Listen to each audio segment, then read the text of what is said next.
Hello my perfect family, कैसे हो आप सब लोग। आई होप कि आप सभी बहुत ही अच्छे होंगे। तो आज की वीडियो में हम लोग बात करेंगे ग्रेविमेट्रिक एनालिसिस के बारे में, ठीक है। और या फिर इसी को आप लोग यहाँ पे ग्रेविमेट्रिक टाइट्रेशन भी बोल सकते हो। तो आप लोग कॉपी और पेन लेके बैठ जाइए और हम लोग अपना आज का वीडियो स्टार्ट करते हैं। अब देखो यहाँ पे जो हमारा ग्रेविमेट्रिक एनालिसिस है ना, ये हमारी बाकी सारी जो टाइट्रेशन थी, देखो एनालिसिस भी बोल सकते हो, टाइट्रेशन भी बोल सकते हो, ठीक है। दोनों का मतलब लगभग लगभग यहाँ पे सेम ही है, ठीक है। ग्रेविमेट्रिक एनालिसिस में बेसिकली हम लोग यहाँ पे एक टाइट्रेशन ही परफॉर्म करते हैं, बट वो थोड़ी सी अलग होती है। जैसे अभी तक हम लोगों ने जितनी भी टाइट्रेशन देखी, हमारी एसिड बेस हो गया, ठीक है, और यहाँ पे नॉन एक्वस हो गया, प्रेसिपिटेशन हो गया, कॉम्प्लेक्सोमेट्रिक हो गया।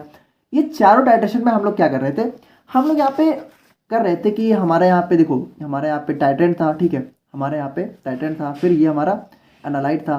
तो यहाँ पे देखो टाइट्रेंट की हेल्प से हम लोग एनालाइट का डिटर्मिनेशन कर रहे थे। लेकिन यहाँ पे देखो अभी तक हम लोगों ने जितनी भी टाइट्रेशन देखी, उसमें एक चीज़ जो सबसे ज़्यादा कॉमन थी वो ये थी कि सब में यहाँ पे वॉल्यूम था। यानी बात की जाए तो सब में यहाँ पे देखो हमारा यहाँ पे लिक्विड होता था, लिक्विड, ठीक है। और लिक्विड यानी कि देखो जैसे कि लिक्विड है तो उसका वॉल्यूम होता है, ठीक है। तो वॉल्यूम के बेस पे हम लोग यहाँ पे डिटर्मिनेशन कर रहे थे कुल मिलाकर, ठीक है। यानी हमारी अभी तक जितनी भी टाइट्रेशन थी। लेकिन यहाँ पे हमारा जो ग्रेविमेट्रिक एनालिसिस है, ये यहाँ पे अलग क्यों होता है। यहाँ पे बेसिकली हम लोग यहाँ पे वॉल्यूम के बेस पे एनालिसिस नहीं करते, हम लोग करते हैं मास के बेस पे, मास। अब मास क्या होता है, देखो मास होता क्या है वो एक अलग टॉपिक है। मास आप लोग ये समझो कि मास होता है जैसे कि सॉलिड का, ठीक है। यानी यहाँ पे हमारा वेट के बेस पे डिटर्मिनेशन होता है, यानी हमारा कुछ सॉलिड होता है, बातों को समझना, ठीक है। तो सॉलिड से आप लोग समझ रहे होगे सॉलिड कहाँ होता है हमारा, प्रेसिपिटेशन टाइट्रेशन में। तो बिल्कुल यहाँ पे जो हमारी ग्रेविमेट्रिक एनालिसिस है, इसके अंदर हमारा यहाँ पे थोड़ा सा आप कह सकते हो कि प्रेसिपिटेशन टाइट्रेशन का कंसेप्ट लगता है। देखो अभी मुझे पता है समझ नहीं आ रहा होगा, धीरे धीरे सब समझ में आ जाएगा, ठीक है।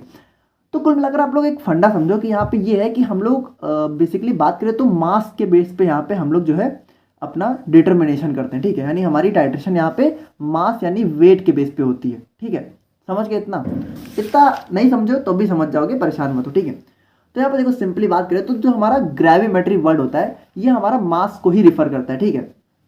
बेसिकली यहाँ पे ग्रेविमेट्रिक में देखो क्या जो हमारा ग्रेवी है, ठीक है, तो इसको यहाँ पे मास बोलते हैं। और मेट्रिक मतलब होता है कि कैलकुलेशन, ठीक है। यानी जब हम लोग यहाँ पे मास का कैलकुलेशन करते हैं, ठीक है, तो मतलब मेट्रिक मतलब यहाँ पे मेजरमेंट हो गया। तो मास का जब मेजरमेंट करेंगे तो वो हो जाता है हमारे यहाँ पे ग्रेविमेट्रिक, ठीक है। देखो बहुत ही सिंपली समझो ग्रेविमेट्रिक, ठीक है। तो ग्रेवी, ग्रेवी प्लस मेट्रिक, ठीक है, दोनों में तोड़ दो। तो ग्रेवी का मतलब होता है यहाँ पे मास, ठीक है, मास। और मेट्रिक का मतलब होता है यहाँ पे मेजरमेंट। तो कुल मिलाकर देखो नाम ही में यहाँ पे इसकी मीनिंग जो है कि सिंपली हम लोग इसमें क्या करेंगे, अपने मास का मेजरमेंट करेंगे, ठीक है। और मास कब होगा, जब यहाँ पे सॉलिड होगा। अभी सब समझ में आ जाएगा, परेशान मत हो, ठीक है। तो ग्रेविमेट्रिक एनालिसिस हमारा यहाँ पे एक ऐसा मेथड होता है, ठीक है, जिसमें हम लोग क्या करते हैं, अपने एनालाइट का जो है उसकी क्वांटिटी का मेजरमेंट कैसे करते हैं, मास के द्वारा। देखो टाइट्रेशन में हम लोग क्या करते हैं, अपने एनालाइट का मेजरमेंट ही तो करते हैं, उसकी क्वांटिटी का, कि वो कितनी क्वांटिटी में प्रेजेंट है, यानी कि उसकी कंसंट्रेशन कितनी है। तो वहाँ पे अभी तक हम लोगों ने जितना भी किया वो वॉल्यूम के बेस पे किया, यहाँ पे हम लोग करेंगे मास के बेस पे। बस इतना सा कंसेप्ट है ग्रेविमेट्रिक एनालिसिस का। तो इन ग्रेविमेट्रिक एनालिसिस जो हमारा एनालाइट है वो यहाँ पे किसमें, प्रेसिपिटेट में कन्वर्ट कर दिया जाता है। अब इस लाइन को समझने के लिए हम लोग समझते हैं अपने मेथड्स ऑफ ग्रेविमेट्रिक एनालिसिस को। तो यहाँ पे देखो जो हमारा ग्रेविमेट्रिक एनालिसिस है, ठीक है, तो उसके बेसिकली यहाँ पे तीन अलग अलग मेथड होते हैं, ठीक है। यानी तीन तरीके से हम लोग अपनी ग्रेविमेट्रिक एनालिसिस को परफॉर्म कर सकते हैं। पहला हो गया हमारा यहाँ पे प्रेसिपिटेशन, ठीक है, दूसरा हो गया वोलेटाइलाइजेशन, ठीक है, और थर्ड हो गया यहाँ पे हमारा इलेक्ट्रोग्रेविमेट्रिक। अब इन तीनों के बारे में हम लोग यहाँ पे डिटेल में नहीं जाएंगे। आप लोग इतना समझो कि आपका जो सिलेबस है उसमें आप लोग को प्रेसिपिटेशन ग्रेविमेट्री पढ़ना है। यानी हम लोग यहाँ पे क्या करेंगे कि जो भी हमारा एनालाइट होगा, ठीक है, उसमें हम लोग यहाँ पे प्रेसिपिटेट में कन्वर्ट कर देंगे और उसके बाद उसका मेजरमेंट करेंगे। अब इसको बहुत ही सिंपली समझो, जैसे ये हमारा यहाँ पे एनालाइट हो गया, ठीक है। एनालाइट हमारा फ्लास्क में ही तो रहता है, फ्लास्क में। तो यहाँ पे हम लोग करेंगे क्या, जैसे ये मान लो हमारा एनालाइट है, कुछ लिक्विड है ना, तो हम लोग करेंगे क्या कि इस एनालाइट को यहाँ पे जो है प्रेसिपिटेट यानी कि सॉलिड में कन्वर्ट कर देंगे। पता है ना आप लोग को प्रेसिपिटेट, अगर नहीं पता है तो प्रेसिपिटेशन वाला लेक्चर देख लेना। तो कुल मिलाकर यहाँ पे हम लोग अपने एनालाइट को प्रेसिपिटेट में कन्वर्ट कर देंगे और उसके बाद क्या करेंगे, देखो उसके बाद यहाँ पे बहुत सारी स्टेप होती है। आज की वीडियो में हम लोग को वही देखना है, बहुत ज़्यादा इंपॉर्टेंट टॉपिक है ये, ठीक है। मतलब आप कह सकते हो कि 100% ये क्वेश्चन आप लोगों को देखने को मिलेगा, ठीक है, और बहुत ज़्यादा चांसेस है। तो यहाँ पे जैसे कि ये हमारा होता है सॉलिड, ठीक है, तो हम लोग करते क्या है, देखो सबसे पहले एनालाइट को सॉलिड में कन्वर्ट करते हैं, फिर इसको हम लोग यहाँ पे बहुत सारी प्रोसेस होती हैं, यानी इसको मिलाकर इसका मेजरमेंट करते हैं, ठीक है, मेजरमेंट इस सॉलिड का।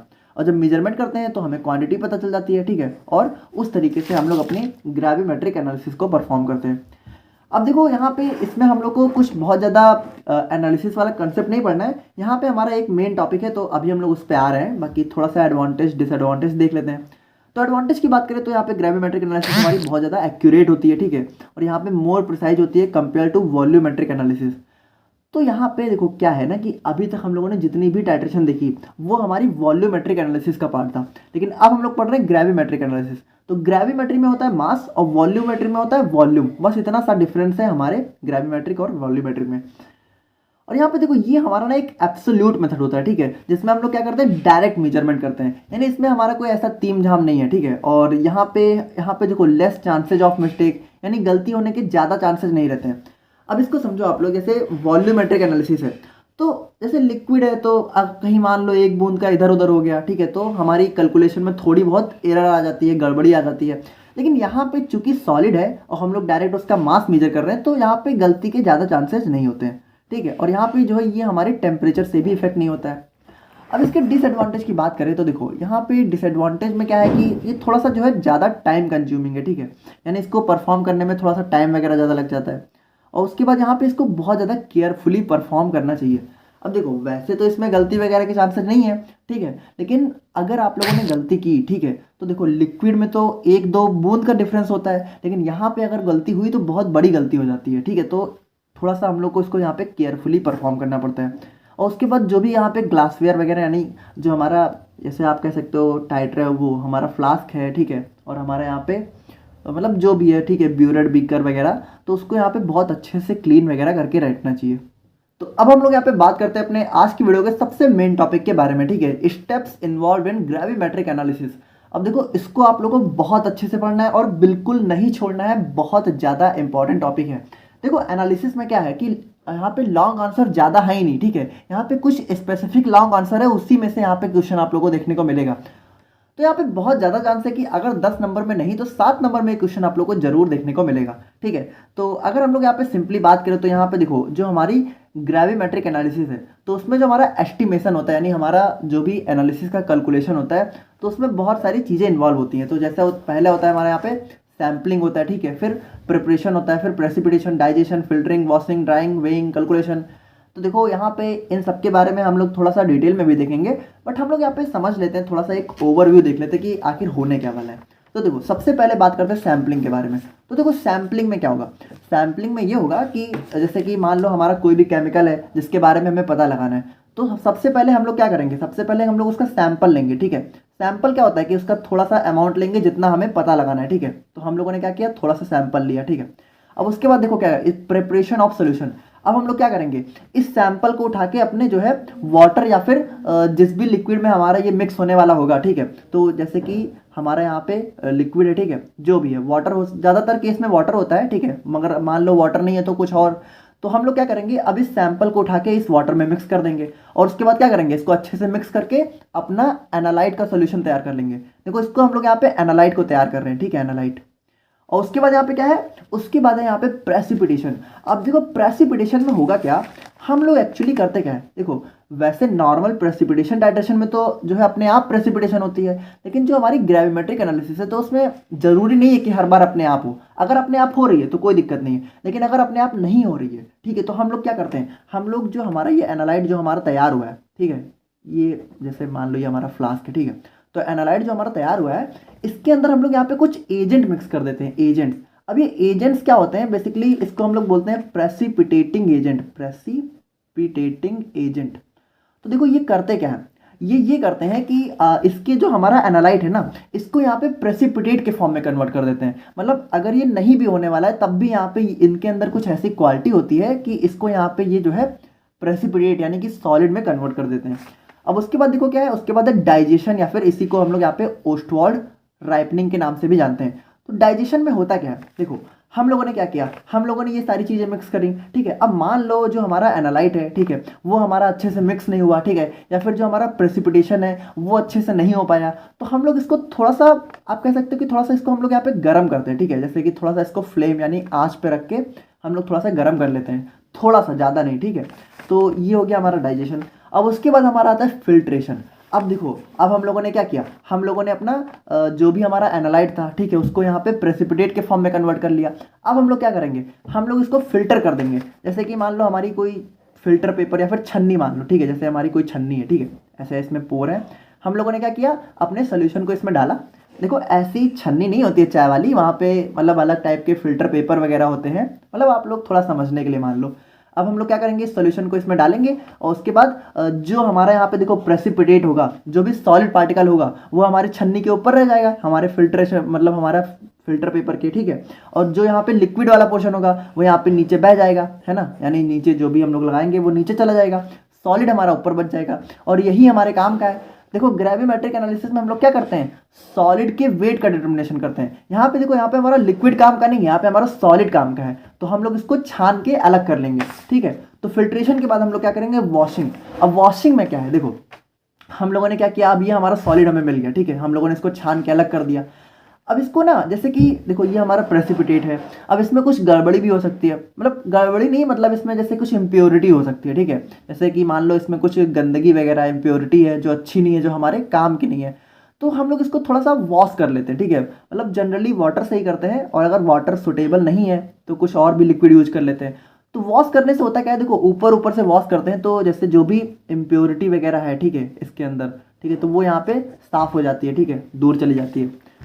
अब देखो वॉश किया है यानी कि धुला है, तो भाई उसको ड्राई भी करना पड़ेगा, ठीक है। तो ड्राई करने के लिए हम लोग क्या करते हैं, अब हम लोग अपने सैंपल को जो है फिर से जो है आग में रखते हैं, ठीक है, मतलब आग या फिर कह सकते हो फ्लेम पे रखते हैं, ठीक है। मतलब टेम्परेचर में बहुत सारे अलग अलग इक्विपमेंट्स होते हैं, ठीक है, इसके लिए, बट अभी आप लोग समझने के लिए समझो कि हम लोगों ने इसको फिर गर्म किया, मतलब सुखा दिया कुल मिलाकर, ठीक है। पहले धुला फिर सुखाया। देखो ऐसे ही तो होता है ना, कपड़े धुलते हो तो सूखने के लिए भी तो डालना पड़ता है, तो हमारा सैंपल है उसको धुला है तो सुखाना पड़ेगा। सुखाने के बाद क्या करते हैं, सुखाने के बाद अब हमारा सैंपल तैयार हो चुका है। अब हम लोग क्या करेंगे, उसको वेट कर लेंगे और उसके बाद क्या करेंगे, उसकी कैलकुलेशन कर लेंगे।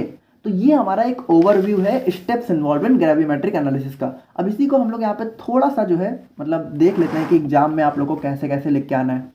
तो देखो सैम्पलिंग में हम लोग क्या करेंगे, जो भी हमारा यहाँ पे प्रोडक्ट है, ठीक है, जिसकी हमें एनालिसिस करनी है, उसको हम लोग यहाँ पे पहले थोड़ा सा वेट करेंगे, ठीक है। अब यहाँ पे देखो जो हमारा सैंपल है वो यहाँ पे होमोजीनस होना चाहिए। होमोजीनस का क्या मतलब है कि जैसे नमक पानी है, ठीक है, तो नमक और पानी का जो सोल्यूशन होता है वो होमोजीनस होता है। वहीं अगर पानी में बालू मिट्टी डाल दोगे तो वो हेट्रोजीनस होता है। तो होमोजीनस का मतलब ये है कि जो हमारा सैंपल है तो उसको जब हम लोग यहाँ पे लिक्विड में मिक्स करके तैयार करेंगे, देखो यहाँ पे सैंपल को जब हम लोग यहाँ पे लिक्विड में मिक्स करके अपने एनालाइट को तैयार कर रहे थे, तो ये होमोजीनस होना चाहिए। होमोजीनस का मतलब ये है कि मतलब हमारा जो भी लिक्विड है उसमें अच्छी तरीके से मिक्स हो जाना चाहिए। ऐसा नहीं है कि हम लोगों ने सैंपल डाल दिया वो अलग अलग दिख रहा है, ठीक है। हमारा एनालाइट का सोल्यूशन होमोजीनस होना चाहिए, यानी कि एक समान दिखना चाहिए, इसके अंदर पार्टिकल वगैरह अलग अलग नहीं दिखने चाहिए। थोड़ा सा समझो यार आप लोग, ठीक है। और यहाँ पे देखो सैंपल हमारा पाउडर के फॉर्म में होना चाहिए, तो बिल्कुल सही बात है, अगर पाउडर के फॉर्म में होगा, ठीक है, तभी तो हम लोग उसको पानी में मिलाएंगे, तभी तो अच्छे से मिक्स होगा। अगर यहाँ पे मान लो बहुत बड़े बड़े सॉलिड है तो मिक्स ही नहीं होगा, तो पाउडर के फॉर्म में होगा, ठीक है। और यहाँ पे बहुत ज़्यादा भाई एक्सपेंसिव भी नहीं होना चाहिए कि भाई इतना महंगा है कि हम लोग परफॉर्म ही नहीं कर पा रहे हैं एनालिसिस, ठीक है। अब उसके बाद हम लोग बात करें यहाँ पे प्रिपरेशन ऑफ सोल्यूशन की, तो यहाँ पे देखो क्या करेंगे, हम लोग अपने सैंपल को लेंगे, ठीक है, और उसके बाद अपने एक क्लीन बीकर में उसको डिजॉल्व करके, ठीक है, और उसके बाद अपने सैंपल को यहाँ पे तैयार कर लेंगे, ठीक है। जैसे कि add sufficient water to get a clear sample, temperature pH pressure should be maintained, यानी कि ज़्यादा ऐसा नहीं होना चाहिए कि टेम्परेचर बहुत ज़्यादा है जहाँ पे हम लोग सैंपल तैयार कर रहे हैं। और यहाँ पे अगर देखो if necessary then heat the solution. देखो जैसे कि मान लो हम लोगों ने सैंपल लिया, ठीक है, और लिक्विड में मिक्स किया, मान लो पानी में, अब वो अच्छे से अगर मिल नहीं रहा है तो हम लोग क्या करेंगे, उसको थोड़ा गर्म कर लेंगे। देखो आप लोग अगर नहीं जानते हो तो इसको करके देख सकते हो कि आप लोग चीनी लो, पानी में मिलाओ, ठीक है, तो चीनी को जब आप लोग चला के मिलाओगे तो थोड़ा टाइम लगेगा, लेकिन अगर उसको गर्म कर दोगे तो बहुत जल्दी मिल जाएगी। तो वही चीज़ होती है कि अगर कोई चीज़ नहीं मिल रही तो उसको हम लोग थोड़ा सा गर्म कर लेते हैं, हीट दे देते हैं। और बात करें हम लोग यहाँ पे प्रेसिपिटेशन की, तो यहाँ पे देखो क्या करेंगे, जनरली हम लोग अपने एक प्रेसिपिटेटिंग एजेंट को अपने सैंपल सोल्यूशन में ऐड करते हैं, ठीक है। अब यहाँ पे देखो जो हमारा एक आइडियल प्रेसिपिटेटिंग एजेंट होता है, यानी अगर एक अच्छा एजेंट है हमारा, तो वो यहाँ पे एनालाइट के साथ जो है रिएक्ट जरूर करना चाहिए। जैसे कि मान लो ये हमारा एनालाइट है और इसमें हम लोगों ने अपना प्रेसिपिटेटिंग एजेंट ऐड किया।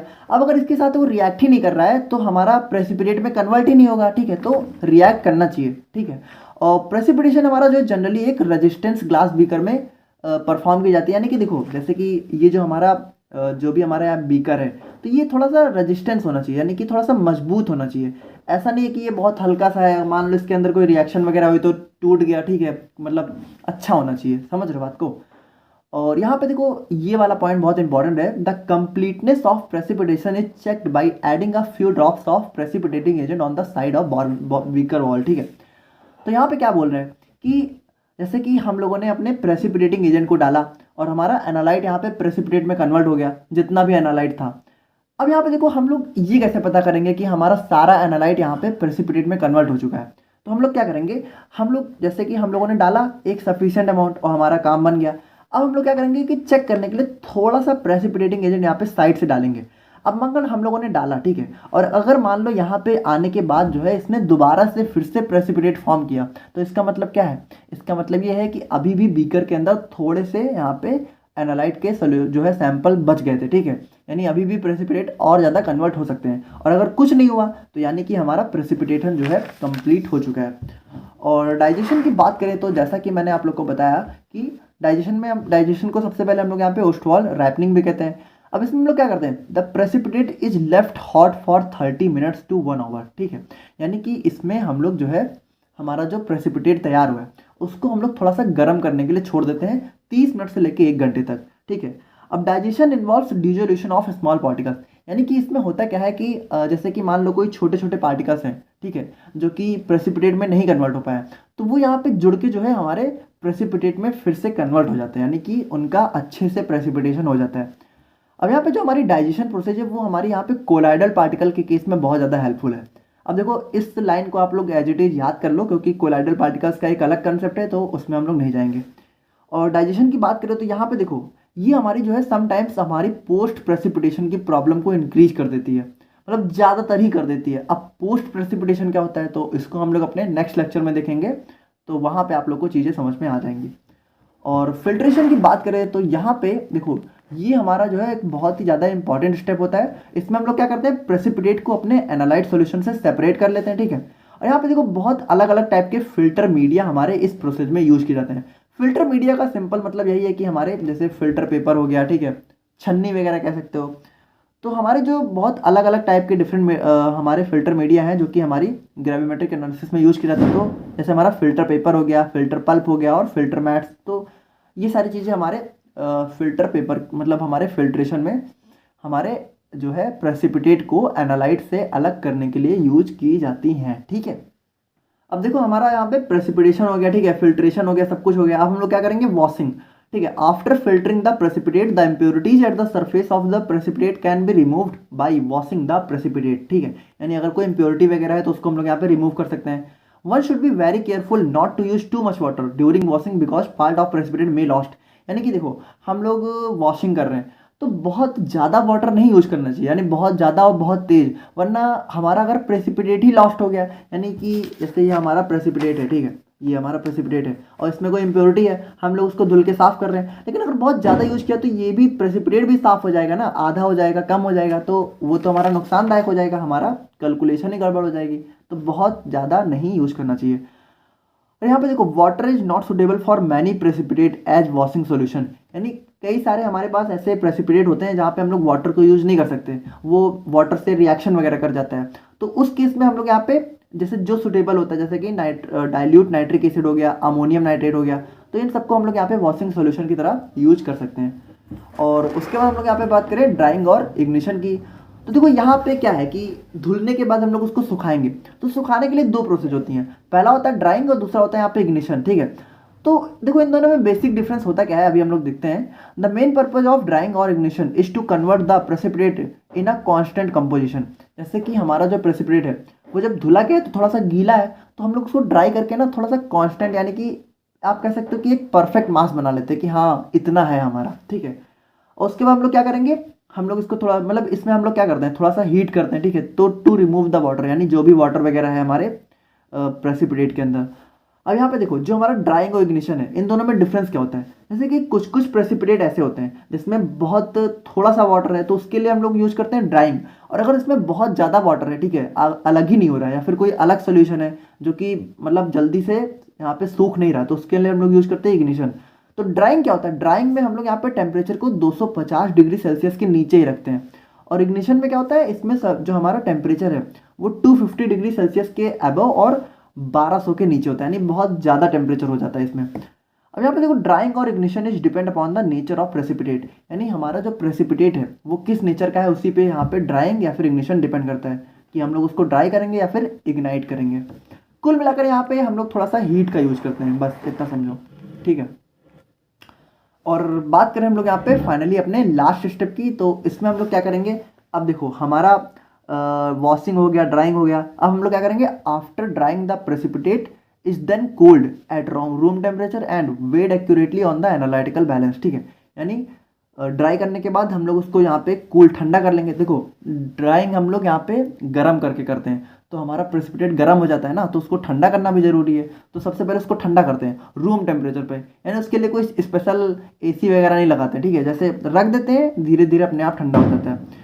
और उसके बाद यहाँ पे क्या करते हैं, हमारा जो भी बैलेंस वगैरह होता है, जैसे कि हमारा तराजू वगैरह होता है ना, वेटिंग बैलेंस होता है, लैब में आप लोगों ने देखा होगा, उसमें रख के उसको जो है वेट कर लेते हैं। अब यहाँ पे देखो, जो हमारी कैलकुलेशन वो यहाँ पे जनरली परसेंटेज के टर्म में की जाती है, ठीक है। और कैलकुलेशन करते समय यहाँ पे जो है कुछ चीज़ों की नॉलेज होना बहुत ज़्यादा ज़रूरी है, जैसे कि हमारी जो हमारा प्रेसिपिटेट है उसकी केमिस्ट्री क्या है, ठीक है, और उसकी स्टोइकियोमेट्री क्या है और कंपोजिशन क्या है। तो आई होप कि आप लोग को आज का वीडियो समझ में आ गया होगा। बाकी अगर कोई डाउट है तो आप लोग कमेंट करके बताना, और मिलते हैं हम लोग नेक्स्ट वीडियो में। Thank you so much.